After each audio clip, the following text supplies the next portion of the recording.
Okay, good afternoon everybody. My name's Kieron from Solar City, and our mission is to create a healthier city where everyone can grow their own food. And today I'm going to tell you a little bit about exactly that, some work we've done at North Manchester General Hospital called Green Minds over the last year. So where did it come from? Hospitals have lots of space and they have obviously lots of people who suffer ill health, so it seemed a natural thing to start exploring marrying the two together. It was commissioned by a small grants programme which was administered by our friends at MAC here, but I think came from the CCG. And it was specifically a grant around mental health, so that was the sort of theme of the work we were doing. So we went to see the hospital and we met with people from Park House and the Acacia unit up there and other stakeholders, as you can see. But part of the sort of like the more aspirational element of the project, if you like, was not just to focus work at the hospital, but also in the surrounding community to try and upskill community gardens across Manchester to be able to receive people with mental health problems as well and be upskilled so they could do that. So we worked out and about with them. So one of the core aims of the project was to provide a setting for up to 20 people, which was the number of male patients on the inpatient ward at the Acacia, with a place to experience the wonder of growing food, both creating it and then getting involved in it, getting their hands dirty. And then, as I mentioned before, the second element of it was to boost a network of community gardens in the local area and across Manchester. So when these guys hopefully leave the hospital as soon as possible, they've got somewhere to continue. Also, the other way, it might be a resource that people who might be suffering from growing issues could maybe go and help manage their condition to help prevent them from getting to hospital in the first place. So one of the key thing we did was to create a food growing space, because as I'll show you in a minute, is kind of, I hope I don't offend anyone, but it's quite a rather drab, underused, neglected courtyard that bordered the unit. But then we were going to animate it and use, not just create it and say there you go, but actually teach the people how to grow food, how to use the food, how to do related things like composting, how to make apple juice, all these sort of wonderful things that you can get involved with in the great outdoors. I'll come back to building the capacity of the community gardens in a minute. But then particularly the last point there, that's about why we're here today, is that we feel, and I'll tell you about an extra thing, that we've created a model that we can clearly replicate in lots of health settings across Manchester and in other areas.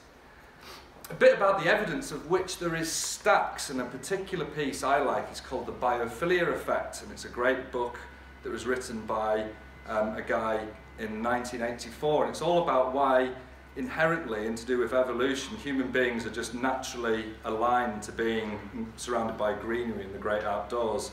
If you take 1 week of human existence, 6.5 days of that we lived in trees and in woodlands and whatnot. It's only the last half day, the Sunday afternoon if you like, that towns have come about and we've started living in more urban environments. So we're still, the whole point is we're still actually geared. That's why, you know, greenery makes us feel good. But it's been proven to improve mood. There's been some studies, as you can see there, 0.3, look at that. 10% increase in exposure to green space translates to living 5 years longer on average. Isn't that an amazing and very measurable statistic there? And then for people with things like schizophrenia, obviously getting outdoors and doing exercise can really help with things like sleep and some of the other problems, and even things like daylights, like vitamin D, and how, you know, that's why sleeping patterns are often so disrupted with people who stay indoors a lot. A really interesting one as well is to do with cortisol levels, and there was this great study of this guy in America that he showed 1,000 students this really stressful video about sawmill accidents and big saws going around and people's hands near them, and they all got pretty stressed watching it.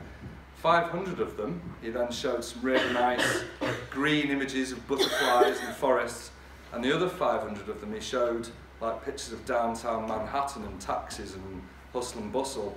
And there was all these amazing statistics show that the links to the levels of cortisol were so much lower in those that were looking at the more relaxing green environments. So anyway, the stacks, you've probably read through some of those yourself, but there's stacks of evidence out there all about greenery and its impact on us as humans. So we created a little plan with the guys at the case. It was only a small grant, this. It was only about £9,000, so we didn't have much for timber, soil, greenhouses, but we had enough to create a small scheme, and we wanted to start small rather than create the world's biggest garden, only for it hopefully not to be a failure. There was a number of design considerations we have to bear in mind, you know, both the things for growing food, but then of course of the actual guys that were using themselves, and even down to the size of seeds they might be planting, and recognisable things, and you know, like things that would make it easier for them to be able to get involved, trying to remove the barriers to growing food and hopefully maximising success. The community gardens, so this was the second bit of it. So the first was actually an emergent one in nearby Crumpsall Park, which adjoins the hospital. So that's Crumpsall Park Community Allotment. And they were just starting out on their journey. The second one, if you like, shown as number 1 on the diagram there, is Garden Needs, which is just into Salford, who provide a range of social and therapeutic opportunities. So we wanted to link the patients there with opportunities there. And then the third one, I've actually put number 3 in the wrong place, so my apologies, it should be a little bit more to the right there, which is the Lally Centre. But I don't know if you know the Lally Centre, but it's a fantastic and well-resourced community garden that also has a food bank on site. So there's that natural link between growing food, supplying the food bank, which is really nice. So we got the guys, after building the space at the garden and running the sessions there, which I'll tell you about in a minute, we actually got them out to Crumpsall Park to help build their community garden there. And look at them, they're doing physical exercise, they're working as a team, they're acquiring skills like joinery, and being surrounded by greenery, and you know, helping create this community asset, which they since visit regularly. I think the OT's take them there every Wednesday to the cafe, and they now have that whole social infrastructure.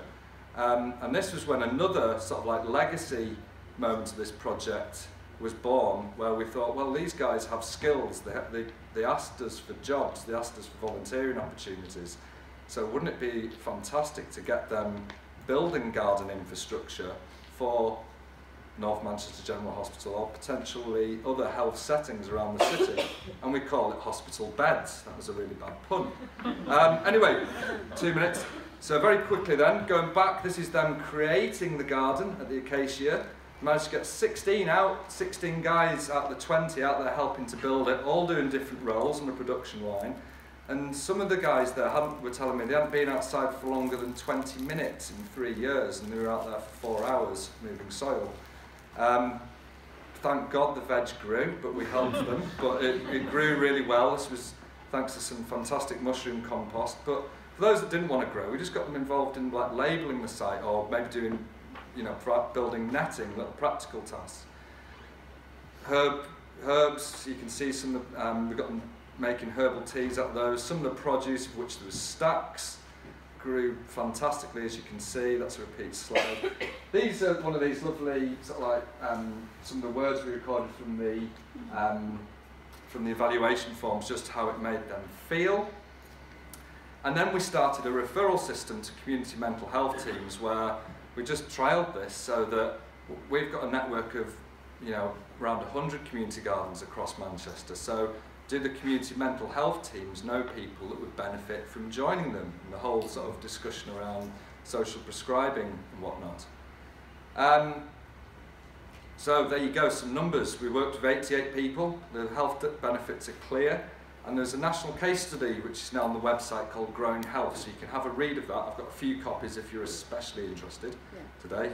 I'm nearly there. And just some quotes, which is what it's all about really, isn't it? It's one of the guys told us that they only used the garden for smoking before, so watching television, overlooking it, and then going outside and smoking, and then, you know, they'd actually been involved in creating this thing. But this is my favourite one. The middle one was that one of the staff there said that, you know, looking out at the end of the build day, they couldn't tell the difference between patient and staff, which is really nice, isn't it? Everyone was on the same playing field.